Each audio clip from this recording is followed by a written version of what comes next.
Kawan-kawan, jumpa lagi. Kali ini kita bercerita sedikit mengenai rahasia. Ini rahasia nih ya.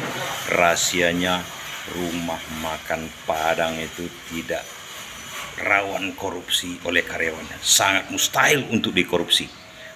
Iya, uang-uangnya itu. Karena begini kawan-kawan, kita pelajari sedikit masalah manajemen rumah makan Padang. Rumah makan Padang itu termasuk manajemen yang paling unik di dunia. Kenapa?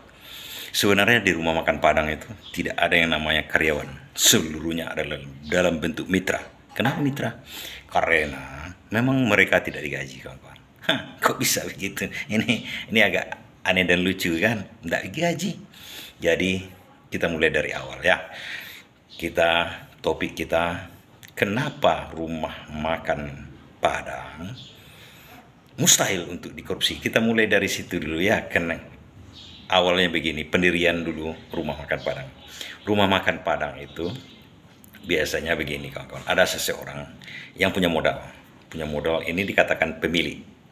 Kemudian dia biasanya mencari tukang masak. Atau bisa saja si tukang masak itu dia sendiri. Tapi kebanyakan kawan-kawan, tukang masak di rumah makan Padang itu bukan pemiliknya kebanyakan. Ya, ini tapi ada kasus-kasus tertentu memang biasanya tukang masak.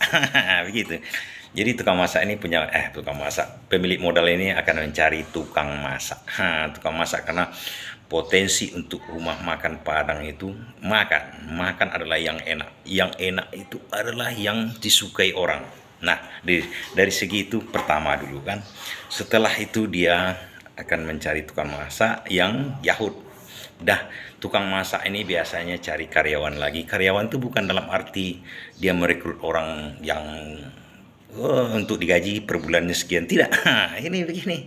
Itulah ya rahasia sebenarnya kawan-kawan. Jadi dia cari orang. Jadi terkumpul lah.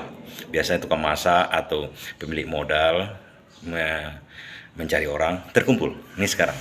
Setelah terkumpul orang, nah perjanjiannya sebenarnya begini kawan-kawan. Si pemilik modal ada persentase tertentu sama dia dari keuntungan. Dari keuntungan. Kan udah berjalan modal nih. Keuntungannya sekian persen, bisa 50%, bisa 30%, bisa 40% untuk dia. Setelah tergantung kepada perjanjian biasanya dengan tukang masak. Tukang masak ini porsinya juga lebih besar dari yang lain-lainnya. Jadi seluruhnya ada porsi.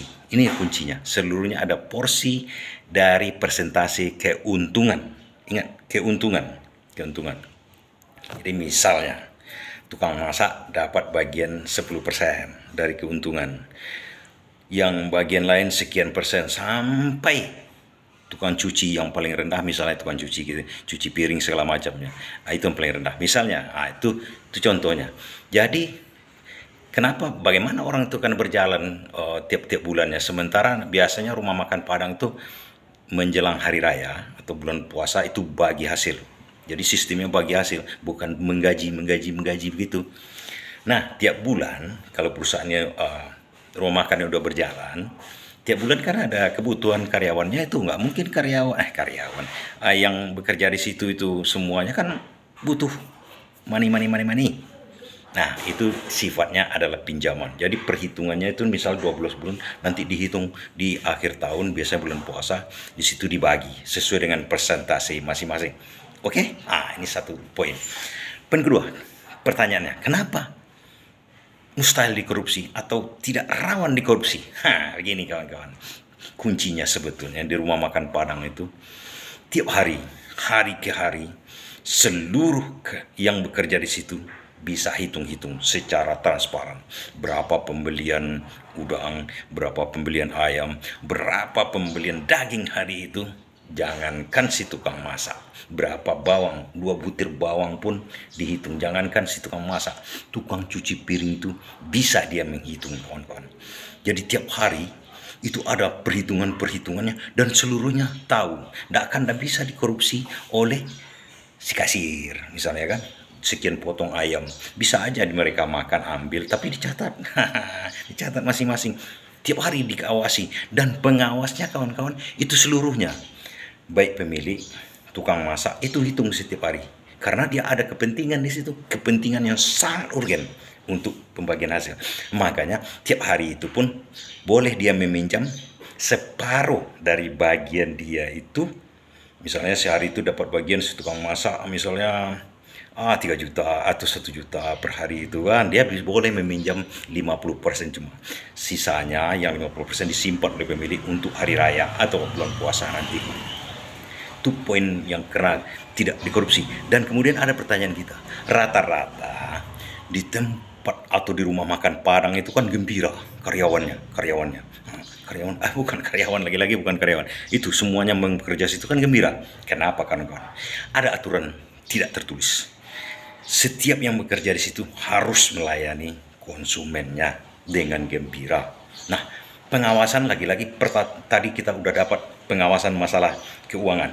Nah, sekarang masalah pengawasan kerja. Tidak ada yang malas-malas. Seluruhnya nanti ada mengaudit masing-masing, mengatakan begini, si anu itu tidak bagus, si anu itu bagus, sesuai dengan apa. Jadi saling melihat atau mengawasi dan saling bekerja sama.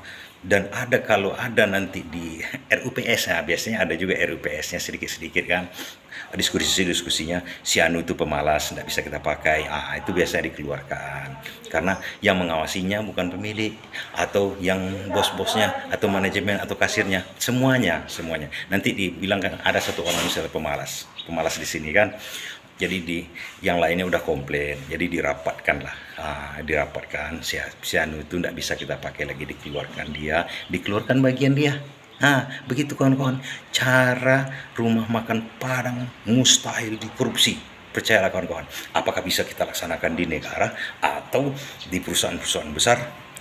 Itu kembali ke kita cari caranya nanti mungkin ya.